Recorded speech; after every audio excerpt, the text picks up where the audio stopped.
Đây là món xôi mặn mình đã làm xong. Đây các bạn, đây là nhân các thứ, lạp xưởng rồi hành khô phi rồi tôm khô, tất cả mình đã, và có tỏi nữa, có hương vị tỏi trong này đầy đủ hết tất cả mà rồi. Thì đây là xôi mặn mình đã làm xong. Mình xin hướng dẫn các bạn ở trong cái video này.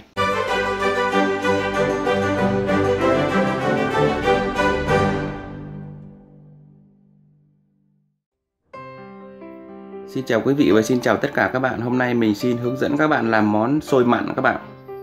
Thì nguyên liệu của chúng ta cần hôm nay là gạo nếp mình đã ngâm qua đêm rồi các bạn. Đây là thịt chả bông và nước cốt dừa, tôm khô mình đã ngâm rồi, lạp xưởng, hành khô phi và một chút xíu dầu ăn đây. Cái lạp xưởng này thì người bạn nào muốn ăn nhiều thì bỏ nhiều nha các bạn. Hôm nay thì mình bỏ 2 cây thôi. Bây giờ mình sẽ bỏ gạo nếp ngâm vào cái chõ các bạn.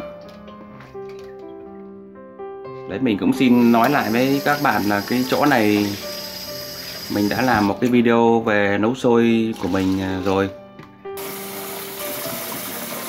Cái nước này mình để không có nên ngập chõ các bạn. Ở dưới cái mực cái nhọn nhọn này được rồi. Bây giờ mình sẽ bỏ dầu ăn rồi cho các bạn. Ở bên mình đang là nửa chén. Hiện nay gạo nếp của mình là 1,5 kg các bạn. Đó, mình sẽ làm cho nó đều, trộn hết tất cả dầu lên để cho xôi của mình nó được dẻo các bạn. Bây giờ mình sẽ bỏ lên trên bếp. Khi nào gần chín các bạn sẽ cho nửa lon nước cốt dừa vô. Đó, mình sẽ để như vậy để mình hấp xôi các bạn. Rồi các bạn, bây giờ trong khi chờ đợi mình hấp xôi nha các bạn, mình sẽ đem cái lạp xưởng này mình đem đi mình luộc. Đó, mình sẽ đem đi mình luộc các bạn. Bây giờ mình sẽ bỏ tôm khô của mình xay cái máy này các bạn. Hôm trước thì có người hỏi mình là cái máy này mình mua ở đâu. Thì thực ra là cái máy này có người cho mình. Thì hiệu của nó là Panasonic. Thì nó sản xuất ở Made in Japan các bạn.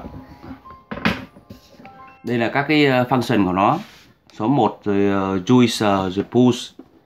Đó, nhưng mà tóm lại các bạn muốn mua thì các bạn ra tiệm, các bạn hỏi là mua máy xay tiêu và xay những cái gì đồ khô thì họ sẽ bán cho bạn cái máy cũng tương tự như vậy.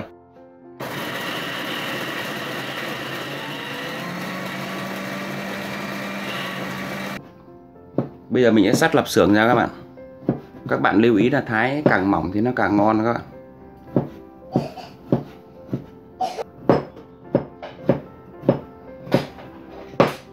Bây giờ mình sẽ bỏ cái tôm này vào, tôm khô mình xay rồi mình xào. Đây, cái lạp xưởng mình đã thái xong đây. Còn cái thịt chả bông này đúng ra là không cần, nhưng mà mình muốn ăn thì mình độn thêm vô các bạn.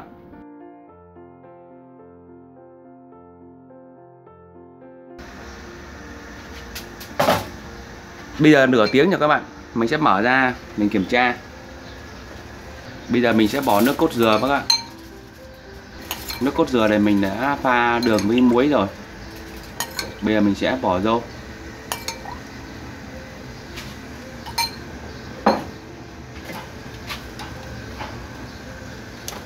Rồi chúng ta sẽ đảo lên các bạn. Xới đều lên.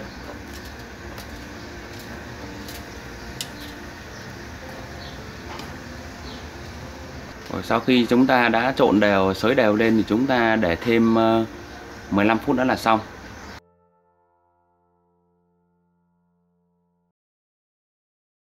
Chúng ta sẽ cho một muỗng dầu hột điều vào cho nó đẹp các bạn. Để chúng ta sẽ xào tôm khô lên. Chúng ta sẽ để cho nó khô một chút xíu rồi chúng ta sẽ bỏ lạp xưởng vô các bạn.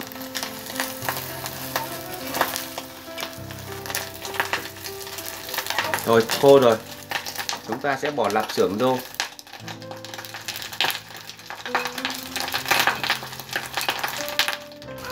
Rồi tiếp theo chúng ta sẽ cho một chút xíu bột tỏi vô các bạn, để cho nó thơm.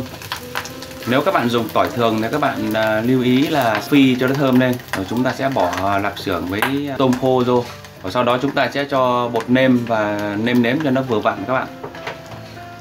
Rồi tiếp theo chúng ta sẽ bỏ một chút xíu đường vô. Và chúng ta sẽ đảo lên. Rồi bây giờ mình nếm thử đã xong. Mình thấy là đã vừa rồi. Bởi vì tôm khô bản thân nó đã có mặn rồi. Mình cũng không cần phải cho muối. Thì cái này tùy khẩu vị. Rồi tiếp theo chúng ta sẽ cho hành khô phi vào các bạn. chúng ta sẽ đảo lên. Rồi tiếp theo chúng ta sẽ bỏ tiêu vô. Đấy, nếu bạn nào muốn ăn cay thì bỏ vô, còn nếu mà không muốn ăn thì thôi. Các bạn, cái xôi này của mình xong rồi. Đó, bây giờ mình sẽ lấy ra. Đấy, xôi còn mới nguyên nha các bạn.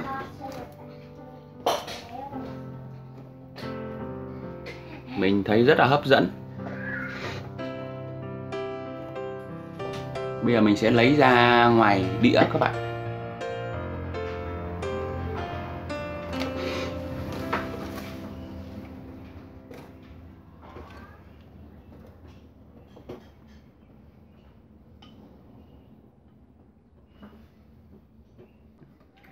Đây, xôi mặn mình đã bỏ nhân lên trên rồi các bạn. Đấy, tất cả mọi thứ đã xong. Chả bông này các bạn muốn ăn thì bỏ vô. Đấy, cái này tùy. Bây giờ cái món xôi mặn của mình đã hoàn tất. Mình đã ăn thử rồi và thấy rất là ngon. Các bạn có thể làm trong các cái bữa tiệc, hoặc là nấu ở nhà ăn, hoặc là muốn làm các công việc. Mình chúc các bạn thành công. Hẹn gặp lại các bạn trong các video tiếp theo. See you next time. Bye bye.